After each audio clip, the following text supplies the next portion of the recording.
جب حضرت مہدی کی قیادت میں مسلمان صاحب ایمان اہل عرب یہودیوں اور عیسائیوں کی طاقت سے ٹکرائیں گے تو ان کی مدد کے لیے دو جانب سے اللہ تعالیٰ کچھ بھیجیں گے مدد. ایک تو آخری مرحلے میں مدد آئے گی حضرت مسیح عیسیٰ ابن مریم کا نزول، جو یہودیوں کی طرف رسول بنا کر بھیجے گئے تھے. انہیں یہودیوں نے اپنے خیال میں سولی پر چڑھا دیا، لیکن اللہ نے فرمایا وما صلبوہ وما قتلوہ ولکن شبہ لہم بل رفعہ اللہ الیہ. اللہ تو اپنی طرف اٹھا کر لے گیا. اور احادیث صحیحہ جو کہ ہمارے ہاں متواترہ کے درجے میں، وہ احادیث جو صحیحین کی ہیں، ان سے ثابت ہے کہ حضرت عیسیٰ ابن مریم دوبارہ زمین پر آئیں گے. اور یہودیوں کا سب سے بڑا سرغنہ جو خود مسیح ہونے ہی کا دعویٰ کر رہا ہوگا، مسیح الدجال، اسے حضرت مسیح قتل کرے گے. لیکن ایک دوسری حدیث سے معلوم ہوتا ہے کہ مشرق سے فوجیں آئیں گی حضرت مہدی کی مدد کے لیے. یخرجون ناس من المشرق یؤدون للمہدی یعنی سلطانہ. مشرق کی طرف سے فوجیں آئیں گی کہ جو مہدی کی حکومت کو مستحکم. اب میں آپ کو ایک حدیث سنانے چلا ہوں جس میں ایک عجیب نقشہ سامنے آتا ہے کہ یہ مہدی جب ظاہر ہوں گے تو کس طور سے ظاہر ہوں گے، ان کے ظہور کی کیفیت کیا ہوگی. کیف یظہر، یہ روایت ہے حضرت ام سلمہ سے رضی اللہ تعالی عنہا، حضور کی زوجہ محترمہ ہیں. فرماتی ہیں ام سلمہ عن النبی صلی اللہ علیہ وسلم قال یکون اختلاف عند موت خلیفۃ.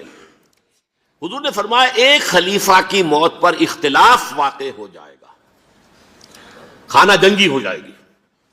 فَيَخْرُجُ رَجُلٌ مِّنْ أَهْلِ الْمَدِينَةِ هَارِبًا إِلَىٰ مَكَّةَ، پھر مدینے کے لوگوں میں سے ایک شخص نکلے گا، بھاگے گا اور جا کر پناہ لے گا اور چھپ جائے گا مکے میں. فَيَأْتِيهِ نَاسٌ مِّنْ أَهْلِ مَكَّةِ، پھر اس کے پاس آئیں گے اہل مکہ، مکہ کے لوگ. فَيُخْرِجُونَهُ، اور اسے نکالیں گے، جہاں وہ چھپے ہوئے ہوں گے وہاں سے نکالیں گے. وَهُوَ كَارِهٌ، اور وہ بالکل اس کو پسند نہیں کر رہے ہوں گے، نہ وہ خواہش مند ہوں گے کہ ان کے ہاتھ پر بیعت کی جائے، نہ وہ یہ چاہیں گے کہ وہ میدان میں آئیں اور ان کو جو ہے اپنا لیڈر مانا جائے. وَهُوَ كَارِهٌ فَيُبَايِعُونَهُ بَيْنَ الرُّكْنِ وَالْمَقَامِ، لیکن لوگ جو ہے پھر اصرار کے ساتھ ان کے ہاتھ پر بیعت کریں گے رکن اور مقام کے درمیان. رکن وہ کونا ہے خانہ کعبہ کا جس میں حجر اسود لگا ہوا ہے، اور مقام ابراہیم جو ہے، ان دونوں کے مابین جو یہ علاقہ ہے یہاں پر وہ بیعت ہوگی. وَيُبْعَثُ إِلَيْهِ بَعْثٌ مِّنَ الشَّامِ، ان کے خلاف ایک لشکر بھیجا جائے گا شام سے. نہیں کہا جا سکتا کہ باسی حکومت اس وقت کی جو ہے اس کی طرف سے کوئی مسئلہ اس طرح کا اٹھ کھڑا ہو، اس لیے کہ ابھی تو بہرحال باسی حکومت وہاں ہے. فَيُخْسَفُ بِهِمُ بِالْبَيْضَاءِ بَيْنَ مَكَّةَ وَالْمَدِينَةِ، لیکن اللہ تعالیٰ اس لشکر کو مکے اور مدینے کے درمیان وادی بیضاء میں دھسا دے گا زمین کے اندر، پورے کے پورے لشکر کو. فَإِذَا رَأَى النَّاسُ ذَلِكَ، جب لوگ یہ دیکھیں گے کہ اتنی بڑی نشانی ظاہر ہو گئی. أَتَاهُ أَبْدَالُ الشَّامِ وَعَصَائِبٌ من العراق فَيُبَايِعُونَهُ، اب شام سے سارے کے سارے جو اولیاء اللہ ہیں وہ بھی آئیں گے، اور عراق سے جوک در جوک لوگ آئیں گے اور ان سے بیعت کریں گے. وَيَعْمَلُ فِي النَّاسِ بِسُنَّةِ نَبِيِّهِمْ، پھر وہ عمل کریں گے لوگوں کے مابین، حکومت کریں گے اپنے نبی کی سنت کے مطابق. وَيُلْقِي الْإِسْلَامُ بِجَرَانِهِ، اور اسلام اپنی گردن زمین پر ٹکا دے گا. وَالْأَرْضِ فِي الْأَرْضِ، زمین میں. فَيَلْبَسُ 7 سنین، پھر وہ 7 برس تک حکمران رہیں گے. ثُمَّ يُتَوَفَّى، پھر ان کا انتقال ہوگا. وَيُصَلِّي عَلَيْهِ الْمُسْلِمُونَ، اور مسلمان ان پر نماز پڑھیں گے. یہ جو میں نے آپ کے سامنے نقشہ کھینچا ہے، اس سے اب میں ایک نتیجہ نکالتا ہوں. اسے بھی میرا گمان کہیے، اختلاف بھی کر سکتے ہیں آپ، اگر اس کو وزنی سمجھے تو قبول بھی کر سکتے ہیں. وہ یہ ہے کہ میرے نزدیک ان کے ظہور کا وقت قریب ہے. اور اس کی تھوڑی سی بعد میں مجھے معلوم ہوا کہ جین ڈکسن غالباً نام ہے امریکن اس کا، جس نے یہ پیشن کوئی خبر دی تھی کہ 1962 میں عالم عرب میں ایک بچہ پیدا ہوا ہے کہ جو وہاں کا نقشہ بدل کر رکھ دے گا. یہ جین ڈکسن کی غالباً پیشن گوئی ہے. بہرحال مجھے اس کی پیشن گوئی سے کوئی دلچسپی نہیں ہے. میں تو جو احوال دیکھ رہا ہوں، یعنی اسرائیل کا قائم ہو جانا، اور اس کے بعد اب یروشلم کا مسلمانوں کے ہاتھوں سے نکل جانا، اور اب گویا کہ وہ الملحمۃ العظمیٰ جو ہے تلی کھڑی ہے، کسی بھی وقت جو ہے یہ جو ہے وہ لاوا پھٹ سکتا ہے، آتش فشاں پھٹ سکتا ہے.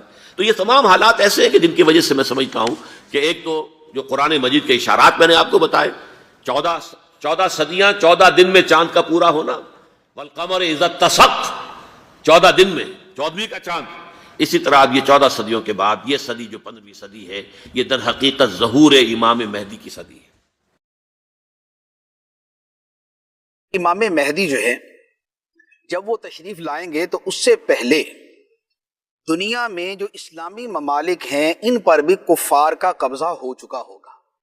ایک بات. دوسری بات یہ ہے کہ امام مہدی کا ظہور جو ہے یہ مکہ مکرمہ میں ہوگا، اور وہاں پر اولیاء کرام انہیں پہچانیں گے اور ان سے بیعت کی درخواست کریں گے اور ان کی بیعت کریں گے. تیسرے نمبر پر وہ عالم کفر کے ساتھ جنگ کریں گے. پھر اس کے ساتھ یہ ہے کہ وہ نبی پاک علیہ الصلوۃ والسلام کی آل پاک میں سے ہوں گے، یعنی سید ہوں گے، اور ان کی والدہ کا نام آمینہ ہوگا، ان کے والد کا نام عبداللہ ہوگا. تو یہ والی اس طرح کی جو نشانیاں ہیں یہ ذرا اپنے ذہن میں پہلے سے رکھی جائیں، تاکہ یہ جو ہر دوسرے تیسرے دن کوئی نہ کوئی اس طرح کی خبر آ جاتی ہے نا کہ جناب چک نمبر 320 کے اندر کسی نے جو ہے نا وہ مہدی کا دعویٰ کر دیا، یا جمعہ گوٹ کے اندر کو کھڑا ہو گیا، تو یہ والے مسائل جو ہے نا اس میں بندہ اویئر رہے کہ بھئی نہیں، یہ سارے جو ہے نا یہ غلط دعویٰ کرنے والے